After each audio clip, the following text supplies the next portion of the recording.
করাচি থেকে Iran, Iraq, turkey হয়ে Germany হয়ে এখানে বিদেশি কোনো আর্টিস্ট থাকবে না আমাদের দেশে নায়িকা কে থাকবে নায়িকা ঠিক করে ওই বর্ষা থাকবে, বর্ষা অনন্ত জলিল সাইডে আর কোনো নায়িকা সাইডে যারা আছে ঠিক করবো এখনো পরামর্শ করে প্রডিউসারের সাথে পরামর্শ করে তারপর দলিলের সাথে। এই ছবি কত বাজেট হবে? বাজেট আমি লিখি না অনেক টাকা, ওই যে অনন্ত ওই যে অপারেশন জ্যাকপটের যত টাকা তার থেকে বেশি টাকা। এই ছবি গল্প কি রোমান্টিক নাকি রোমান্টিক? অ্যাকশন? অ্যাকশন না, পুরোটাই রোমান্টিক, কান্নাকাটির গল্প। অনন্ত ভাই তো সবগুলো আমরা অ্যাকশন মুভি পাই। অন্যতেই বলছে যে অ্যাকশন বাদ আমি সামাজিক ছবি বানাবো, আপনি আমার ছবিটা বানাবেন, গল্প কান্নাকাটি এরকম এরকম গল্প আমি লিখছি, সে বলছে করব। এটা আনুমানিক ৬-৭ মাস এরকম যেটা আসবে, বেশিও লাগতো। এরপরে আর কোনো মুভি আসবে আপনার এই মুভির পরে? হ্যাঁ, আর একটা ছবি আরম্ভ করতেছি আমি। নাম কি? আরম্ভ নাম বোধহয় 2 মাস অথবা এরকম একটা নাম রাখবে।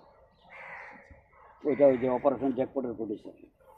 ওটার নামটা কি স্যার একটু বলা যাবে? নাম ঠিক করিনি এখন ভালো। এটা কে নায়িকা কে নায়িকা কে থাকে না, সিদ্ধান্ত এখন আমাদের এখানে যে নায়িকা বিদেশ থেকে যদি আনতে হয় আমরা বসবো এটা নিয়ে।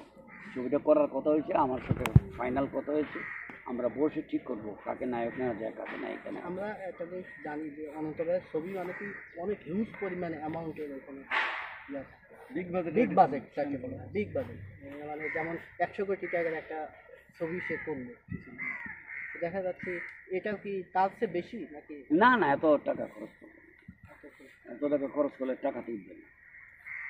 আচ্ছা, হল বাড়ানোর শেষ করে দাও সিদ্ধান্ত আছে না? আমি জানি না। কিলহিম 2 নিয়ে আসতেছে ইকবাল ভাই, কিলহিম 2 নিয়ে আসতেছে ইকবাল ভাই, তো এটা কেমন আশা করছেন যে কেমন হবে? কিলহিম 2 নিয়ে আসবে, অনন্ত জলিল ভাই থাকবে। এটা আমি আশা করবো, আমি তো আশা করবো আমাদের সব ছবি ভালো যাক, কিন্তু এখন আমি একটু সময় জানি না আমি কি বলবো। ছবি ভালো যাক, ইকবাল সাহেব ছবি ভালো বানাতে পারে। এখন যারা দর্শক আছে, আপনি যারা ভক্ত আছে, তাদের উদ্দেশ্যে তাদের তো সে একটা হলে গিয়ে সিনেমা দেখে, ওরা সিনেমা দেখলে আমরা সিনেমা বানাতে উৎসাহ পাবো। আমার একটা প্রশ্ন আছে লাস্ট। না, আর কোনো প্রশ্ন নাই, কেটে দাও। তোমাদের প্রশ্ন সাংবাদিকদের প্রশ্ন নাই, তোমাদের সাংবাদিকতার প্রশ্ন এগুলো। আমি যে কয়েকটা প্রশ্ন করছি সবগুলো আমরা তো বলবো, জাস্ট আপনি বলবেন, ইউনিভার্সিটিতে পাস করা ছাত্র আপনার মতো আপনি বলবেন, আমরা জাস্ট না না বলুন কেন, তোমাদের প্রশ্ন ভালো না উত্তর দেবো কেন? ভালো প্রশ্নই দিব স্যার, এগুলো আমরা কি জানি? আমি যে কয়েকটা প্রশ্ন করছি একটা বাবু ভাইয়ের একটা ইন্টারভিউ শুনছিলাম, তো তখন বলছিলাম আর কি, বাবু ভাই মুস্তাফিজুর রহমান বাবু ভাই, উনি বলছিল যদি শাকিব খান কিছু কম টাকা নিত তাহলে আমি একটা ছবি বানাইতাম। তো